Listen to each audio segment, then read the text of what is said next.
Imagine this. You want someone to do something, but if you tell them directly, they'll resist. They'll argue, delay, or flat out refuse. Yet somehow, there are people who can make others do exactly what they want while making it look like it was the other person's idea. That's not magic. That's the dark art of reverse psychology, the weapon Machiavelli used long before the term even existed. And today, we're breaking down his 13 tactics for using it to outmaneuver everyone without ever seeming manipulative. The first rule of reverse psychology is that people will always defend their freedom, even when they don't know what to do with it. Tell someone what to do and they'll instantly want the opposite. Machiavelli understood this centuries ago. When a ruler wanted loyalty, he didn't demand it. He made betrayal seem like the more dangerous path. The moment people feel cornered, they push back, not because they disagree, but because they need to feel like they chose. So the real Machiavellian move is to give people a choice that isn't really a choice. Let's call it the illusion of control. You make them believe they're steering the ship while quietly fixing the course. For instance, instead of saying do this, you say you can do whatever you think is right, but I'd be careful with that option. It tends to make people look unreliable. You didn't command, you guided, you left their ego untouched, which means they'll now obey you just to prove they're independent. The second tactic is the forbidden apple. The fastest way to make someone crave something is to make it slightly out of reach. Machiavelli used this on allies, soldiers, even the public.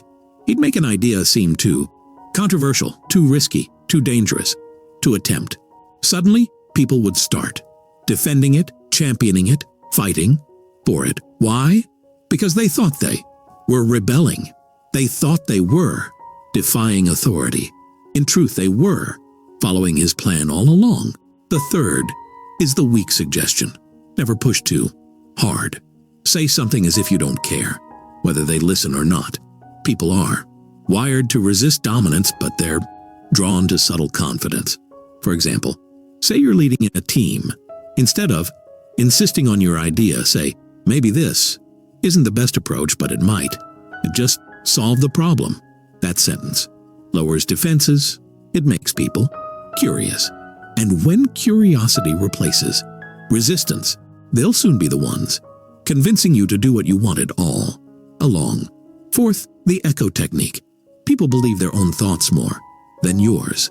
So, repeat their ideas back to them, slightly reshaped. If they say, I think we should wait, reply, you're right. Waiting could make us appear more strategic. You're agreeing with them while planting your perspective inside their sentence. Now, when they repeat it, later they won't even realize they're quoting you. The fifth is the pretended indifference. Nothing triggers desire more than someone who seems unmoved. Indifference is power because it shifts the emotional balance. If you act like you don't need something, others will project their need onto you. In relationships, leadership, or negotiation, appearing uninvested gives you control.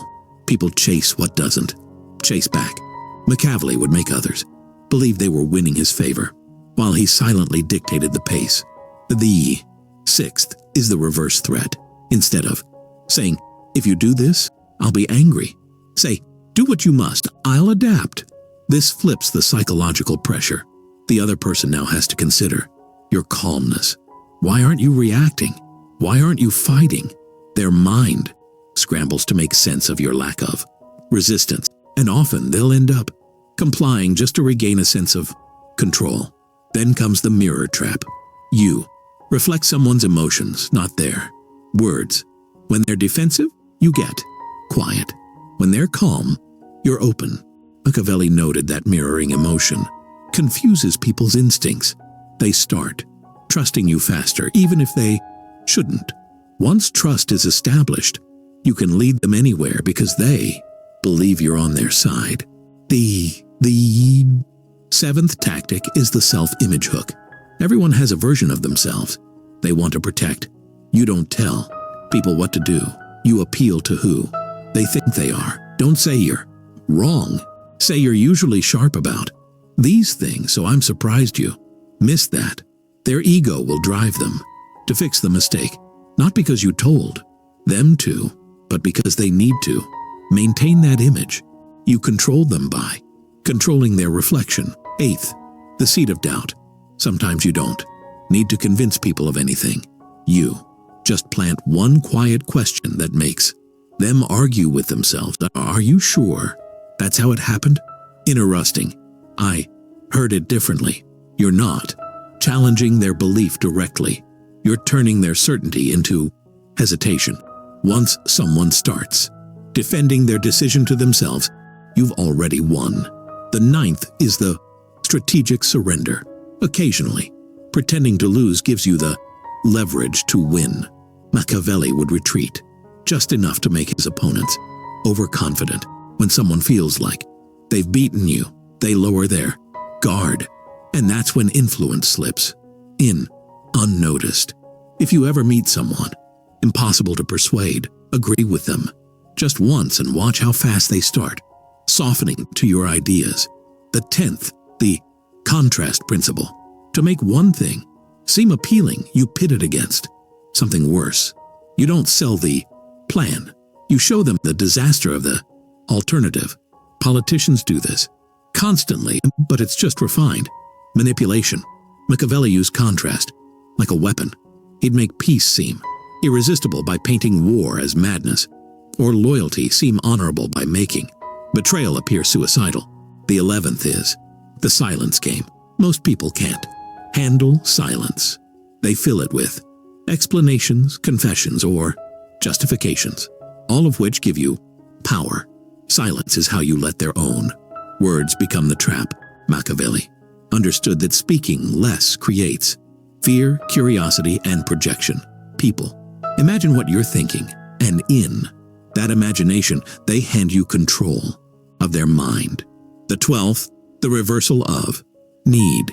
This is where you stop chasing validation and make others feel like they need you. Machiavelli did this with rulers, allies, even enemies. He'd make himself indispensable while pretending not to care.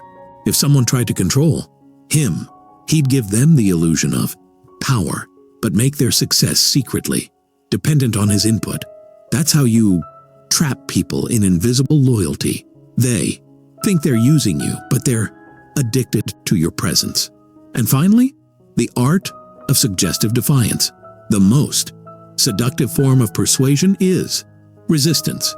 Tell someone you probably wouldn't understand, and they'll beg for an explanation. Say, you're too emotional for this, and they'll try to prove you wrong. Suggest their weakness gently and watch them destroy it themselves exactly as you intended. But all these tactics have one thing in common. They rely on understanding human pride. Machiavelli knew that pride is stronger than logic, morality even, fear. If you can make people protect their pride while serving your purpose, you'll never need to manipulate them directly. They'll do it to themselves. Think about how many times someone made you chase approval by pretending not to care. How many times a boss let you decide something that was already decided, or how often a person planted an idea that you thought was your own. These are not accidents. There are invisible strings tied to the mind's desire for autonomy. And when you start to see it, you stop reacting. You stop trying to convince, to argue, to prove. Instead, you position yourself like a mirror, reflecting, suggesting, guiding, without ever showing your hand. That's how real influence feels: quiet, effortless, invisible. Because the moment you show control, you lose it. The moment you tell someone what to do, you remind them they can refuse. But when they think it's their idea, they'll fight to defend it, even if it destroys them. And that is where Machiavelli's genius lies, not in manipulation, but in understanding human psychology so precisely that he could move entire people without ever raising his voice. The world hasn't changed. People still crave control. They still chase freedom. And if you know how to use that desire against itself, you can make anyone move in any direction you wish, while believing they're the one leading. The power of reverse psychology isn't about being deceitful. It's about mastering human instinct. It's about making your influence feel like nature, not force. Once you understand that, you stop fighting for power and start drawing it. Because power in the end doesn't belong to the loudest. It belongs to the one who makes others speak his will in their own voice. Machiavelli once said that the most dangerous man is the one who hides his ambition behind humility. Because when people believe you have no hidden motives, they stop defending themselves. That's when reverse psychology becomes almost effortless, not through tricks or lies, but through perception. You make people see what they want to see in you. And that's the first step toward invisible control. Let's start with the deeper layer of the illusion of control, because that single tactic quietly shapes every other. People crave the feeling of independence, not independence itself. The moment they sense they're being influenced, they'll do anything to break free, even act against their own best interests. Machiavelli would often let others feel like they'd outsmarted him because he knew that belief made them predictable. When someone thinks they've won, their guard drops, and in that moment, the real game begins. Here's how it works in modern terms. When you want someone to follow your lead, ask questions instead of giving orders. Do you think this would work better if we waited a week? Or wouldn't it be smarter to test this before committing? They'll answer with what feels like their own reasoning. But, in truth, you've already framed the limits of their conversation. They're choosing between options you designed. That's the genius behind the hidden frame, a tactic that rarely gets talked about but sits at the heart of Machiavellian strategy. If you control the context, you never need to control the person. People react to frames unconsciously. If you define a decision as smart versus risky, you make it nearly impossible for them to pick the risky choice without feeling foolish. Machiavelli didn't force obedience. He created the illusion that obedience was intelligence. Then there's the false opposition. It's the trick of making your opponents believe they're resisting you while actually helping your cause. Picture two factions arguing bitterly while unknowingly advancing your agenda. You don't need to lead the conversation. You just need to feed both sides the right phrases, the right triggers. Reverse psychology thrives on polarity. The more people argue to prove they're right, the deeper they bury themselves in your design. This is why Machiavelli never tried to win arguments. He'd quietly create conditions where both outcomes favored him. He knew that direct persuasion is weak, subtle. Resistance, however, makes people prove your point for you. The modern mind still falls for this every day. When someone tells you don't look, you have to look. When they tell you you wouldn't understand, your pride forces you to try. You think you're disobeying, but you're performing exactly as intended. The ego trap builds on that idea. It's one of Machiavelli's most dangerous psychological snares, and it still works flawlessly. You flatter someone's intelligence in a way that subtly guides their behavior. I know you are too logical to be swayed by emotion. That sounds like a compliment, but it forces them to act emotionless, even if their instincts disagree. You gave them an identity to protect, and now they'll act according to it. Reverse psychology doesn't push people. It pulls them by their self-image, and it gets darker. When Machiavelli wanted loyalty, he didn't demand it. He challenged it. He'd make his allies prove their commitment voluntarily, because what people choose to sacrifice for feels sacred. It's why leaders who seem detached often inspire more devotion than those who beg for loyalty. By withdrawing validation, you create a vacuum others rush to fill. That's the law of the void in motion. Absence as control. The next layer is the controlled contradiction. You act unpredictably just enough to keep others unsure of your motives. Human beings crave patterns, and when they can't find one They become cautious, observant, almost submissive.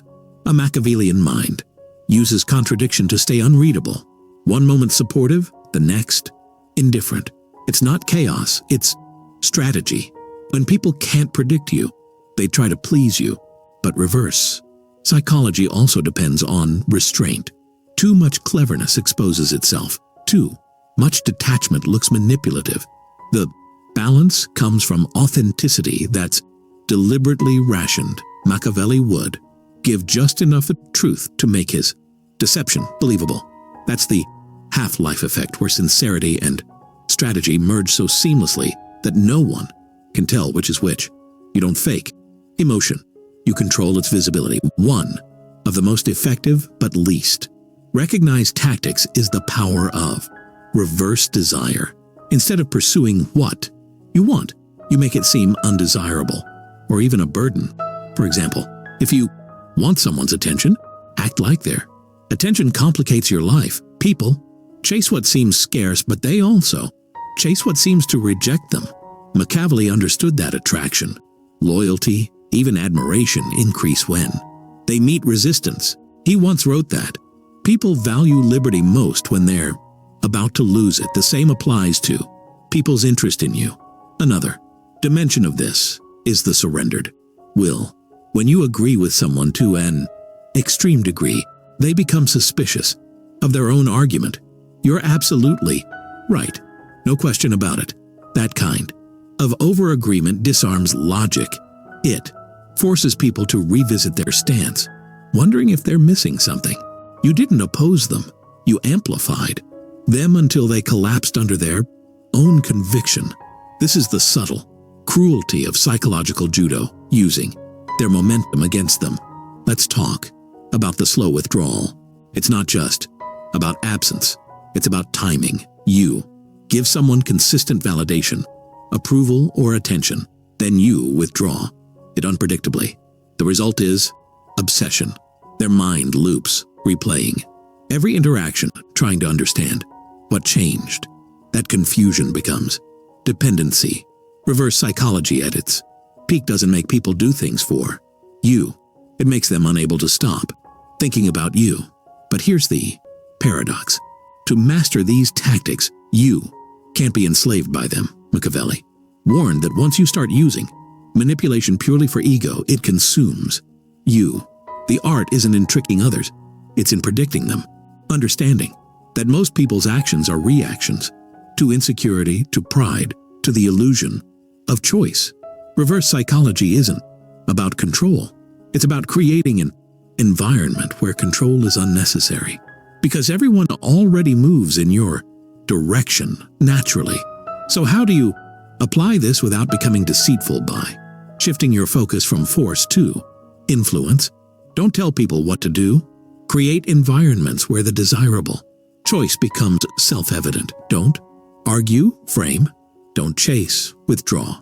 Don't dominate, mirror. Every tactic here isn't about pretending. It's about seeing the psychological currents beneath behavior and quietly steering them. The beauty of Machiavelli's mind was not in his ruthlessness, but in his understanding of how fragile human autonomy really is. People think they act freely, but most of the time they're reacting to invisible cues, social mirrors, and emotional triggers planted long before they realize it. Once you see this truth, persuasion stops being about words. It becomes about silence, space, suggestion. When someone believes they're free, they're the easiest to guide. When they think they're rebelling, they're the easiest to control. And when they think they're manipulating you, that's when you've already won. The most cunning form of reverse psychology doesn't look like manipulation at all. It looks like generosity. That's the paradox Machiavelli mastered. People trust those who seem to have nothing to gain.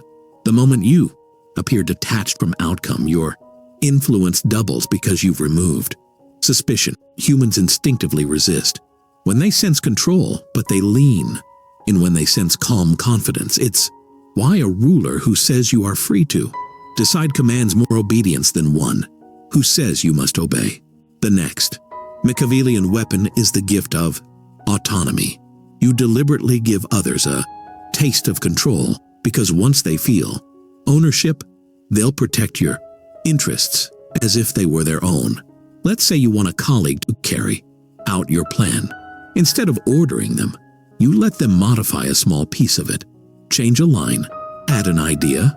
Now they believe it's theirs.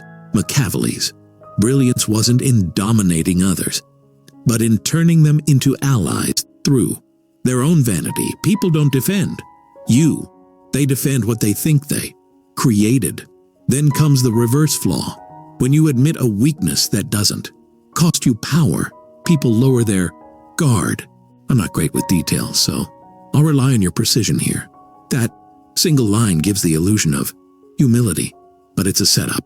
They'll now overcompensate, proving they can be relied upon. You've transferred responsibility while earning goodwill. It's a trap wrapped in sincerity, one that Machiavelli used to make others work harder on his behalf than he ever could. By command, now consider the controlled underdog. Pretend to be underestimated, not weak, just a little overlooked. People feel safe around someone who poses no visible threat, but when you strike, they never recover because they never saw it coming. Reverse psychology. In power dynamics isn't about constant dominance. It's about timed dominance. You build comfort, then you reveal capacity. Every opponent who underestimates you is a gift. You've already won half the battle. The next layer is the burden transfer. When you sense resistance, don't argue. Transfer the weight of choice back to them. Say, you might be right. Maybe I'm seeing it wrong. Instantly, their mind works to prove you aren't wrong. Humans crave validation of their intelligence, and that need becomes a leash. The harder they try to convince you, the more invested they become in your direction. Machiavelli used this exact method in courts and councils. He'd yield knowing that people can't resist proving themselves correct. The delayed resistance is another subtle tool. When someone expects you to fight, don't. Agree calmly. Let time do the persuasion. After days or weeks, their own uncertainty creeps in. They start revising their stance, not because of pressure, but because your lack of reaction created discomfort. Reverse psychology thrives in silence. People interpret quiet as confidence and urgency as weakness. Machiavelli knew this. A pause at the right moment says more than 1,000 pleas. Now let's revisit the mirror trap, because its power extends far beyond mimicry. It's not just about reflecting emotions. It's about reflecting values. When you subtly mirror someone's moral tone, kindness, or fairness, intellect, they unconsciously begin to trust you as an extension of themselves. Once trust is established, your influence becomes invisible. They'll think they're following their conscience, but it's really your voice, echoing inside their moral framework. One of the most dangerous but effective techniques is the reverse ultimatum. When someone threatens to leave, betray, or disobey, you calmly let them. You should do what's best for you. That single act of detachment flips the balance instantly. They expected resistance. Instead, they got indifference.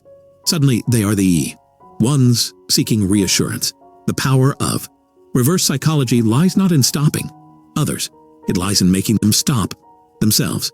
Machiavelli also practiced the shadow favor. You help someone publicly, but quietly take away the source of that help privately.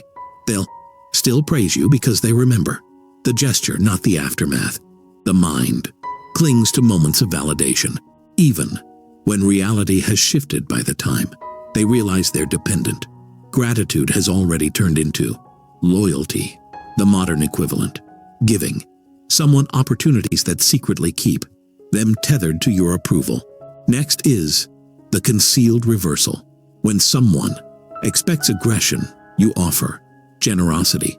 When they expect generosity, you show restraint. That unpredictability keeps people unsettled because humans crave patterns for safety.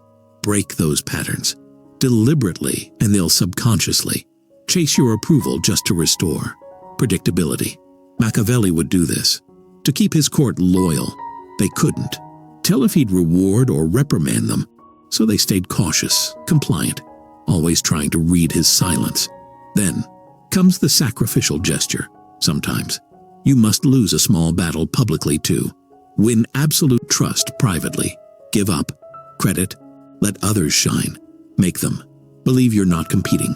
This works because most people equate humility with harmlessness. Machiavelli's mastery was knowing when to appear harmless and when to reveal power. The first builds comfort. The second builds awe. Reverse. Psychology works best when people underestimate both your intellect and your appetite for control. Another layer, often misunderstood, is the emotional withdrawal. Emotions are contagious, but absence is more contagious than presence. When you withdraw emotionally, others project onto you.